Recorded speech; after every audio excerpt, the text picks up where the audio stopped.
And if, in the exact moment that the heart stops, the greatest adventure of your existence is just beginning, what would your eyes see if they were no longer bound to your body? For centuries, this has been the greatest mystery of humanity. But what if there were answers? Not of vague theories, but of accounts, thousands of them, collected from surprising sources, from the communications of spirits who experienced this transition, studied in depth by serious researchers such as Allan Kardec.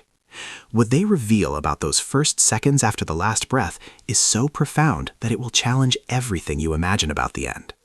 The first sensation, they say, is not of darkness, it is of an indescribable relief, and it is there that the real story begins. Then, that overwhelming relief takes over you. The pain disappears, the weight disappears, but your conscience, yourself, it doesn't fade away. On the contrary, it seems to become sharper, more alive than ever.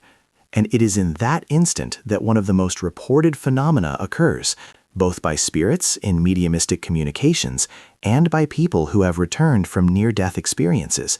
You see yourself from above. It is a very strange and, at the same time, profoundly natural feeling. You float without weight and look down, and there he is, your body. It's like seeing an old garment you've just taken off. You see the surrounding scene, the hospital bed, the doctors trying to revive that physical form, the desperate relatives, crying. You try to shout at them, "I'm here, I'm fine," but no one hears you. No one sees you. This is the first great loneliness of the transition, but also the first great liberation. What is happening, according to the Spiritist doctrine studied in works such as The Book of Spirits and the books psychographed by Chico Xavier, is the detachment of the perispirit. Think of it as your true body, made of a more subtle matter, an energy that is the form of your soul. Throughout life, it was attached, stuck to your physical body.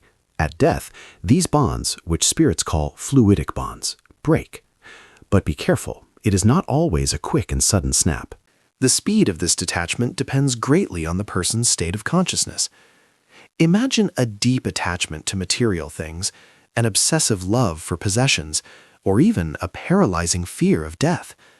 These feelings are like thick ropes, binding the spirit to the world left behind.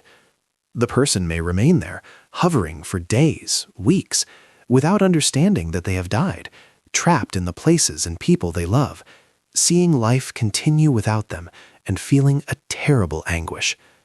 They are the so-called wandering spirits or sufferers who have not yet accepted their new condition. On the other hand, for someone who had a lighter life, less attached, or who had already expected the transition with a certain serenity, detachment can be gentle and quick. It's like letting go of a balloon that was trapped by a thin string. It simply rises.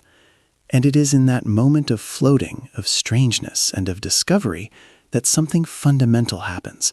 You don't remain alone in that emptiness for very long. Because while you are trying to process the frightening and wonderful reality of being alive out of body, your new environment, the spiritual plane, already begins to react to your presence. And the first perceptions you have are not of places, but of sensations. A different light, a feeling of heat or cold that is not physical, and emotions. Your own emotions begin to create the environment around you, like a mist that forms from within you.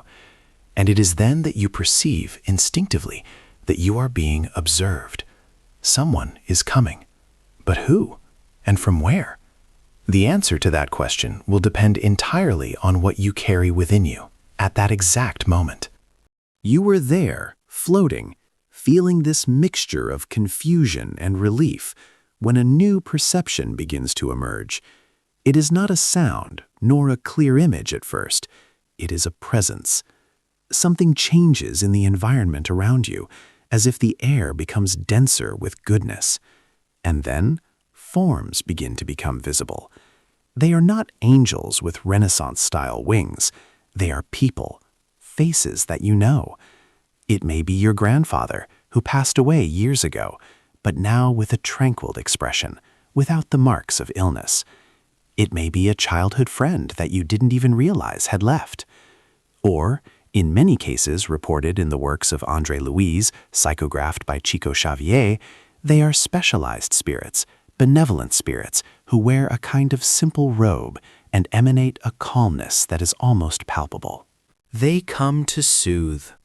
The first contact, described in thousands of serious communications studied by Spiritism, is almost always a touch on the shoulder, a smile, or a voice that echoes directly into your thoughts, saying, "Everything is fine.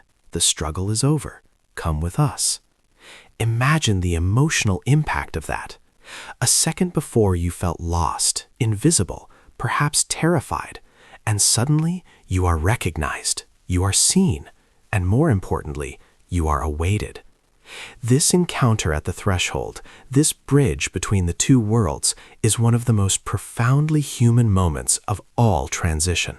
These friendly spirits have a clear mission: to prevent panic and fixation on the material world.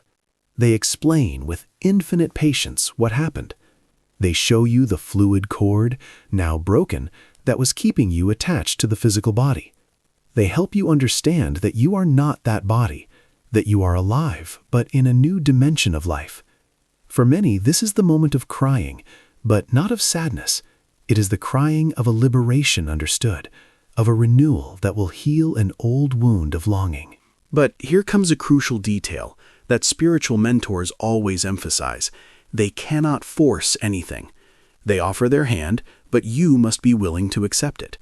A spirit attached, rebellious, that insists on staying by your body or your house can refuse this assistance. It can flee from these presences of light, because the light itself in this stage can bother those who have become accustomed to the darkness of bad feelings. It is a choice, even if unconscious. For the majority, however, the reunion is the anchor that was missing, and it is there that the journey changes course. You are no longer adrift. You are being led. But led to where? That is the point. They don't take you to a single place called heaven. The destination is not chosen by them. In fact, the destination was already being traced by yourself long before the last heartbeat. Your guides will only help you to travel the path that your own soul, through each thought and each feeling, has already determined. And what you will find at the end of this first journey will be the purest and most honest reflection of everything you were and of what you are. Then, guided by these friendly presences, you begin to move. But it is not a journey through space as we know it. It is a change of state. The landscape around you, which until then was a blur, begins to take shape not with trees and buildings, but with sensations and colors that are the direct product of the feelings of the souls that live there. And here the most just and at the same time the most implacable spiritual law occurs, the law of affinity. As an absolutely precise magnet, you are drawn to an environment that vibrates at the exact frequency of your heart and mind in that moment. There is no external judgment. There is no condemnation. There is a perfect and automatic tuning. If peace, resignation, and love were your companions in the last instant, you will find yourself in regions of indescribable beauty, described in books as our home, spiritual colonies where harmony is the main architecture. The light is soft, the thoughts are clear, and you feel for the first time what it is to truly belong. But if fear, anger, hatred, or material attachment were the dominant feelings, the attraction will be to a different place, a place where those same energies condense, creating shadowy regions of shade and suffering, inhabited by spirits who share the same anguish. It is a hell, yes, but not a hell of fire and demons with tridents. It is an intimate hell, built brick by brick with one's own choices in life.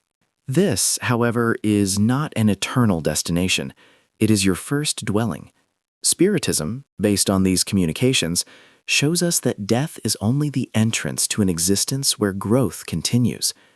That environment is the waiting room where you will awaken, understand your errors, feel longing for the love you left behind, and, with the constant help of those same friendly spirits, begin the long and hopeful journey of reconstruction and learning.